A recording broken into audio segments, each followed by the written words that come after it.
नई नई शादी हुई है। रोहन अपनी दुल्हन मीरा के साथ अपने पुश्तैनी गांव वाले घर आया है।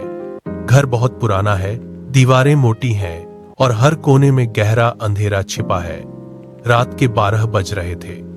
कमरे में मोमबत्तियों की हल्की रोशनी झिलमिला रही थी। मीरा घूंघट ओढ़े पलंग पर बैठी थी। रोहन जैसे ही कमरे में दाखिल हुआ, उसे एक अजीब सी ठंडक का एहसास हुआ। वो ठंड जो मौसम की नहीं बल्कि मौत की आहट जैसी थी। रोहन मुस्कुराते हुए मीरा के पास बैठा और बोला, मीरा, तुम बहुत थक गई होगी ना, इतनी देर तक रस्में जो चलती रहीं। मीरा ने कोई जवाब नहीं दिया, वह बस खामोश बैठी रही।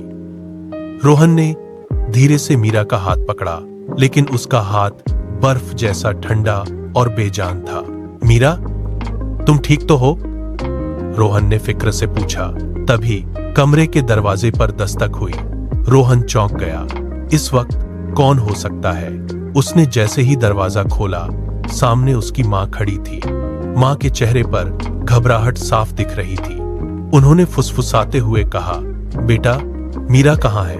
वह तो नीचे रस्म के बाद सोफे पर ही सो गई थी। आराम ने उसे जगाया नहीं कि आराम करने देते हैं। रोहन के पैरों तले जमीन निकल गई। उसने कांपते हुए पीछे पलटकर पलंग की तरफ देखा।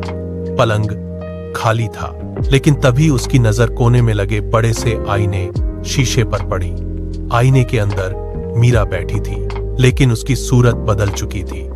उसका घूंघट उठा हुआ था और चेहरे पर खाल नहीं बल्कि काली पड़ चुकी हड्डियां थीं। वह भयानक साया आईने से रेंगते हुए बाहर निकलने लगा और एक फटी हुई आवाज में बोला, मीरा तो नीचे सो रही है रोहन, लेकिन आज की रात मेरी है।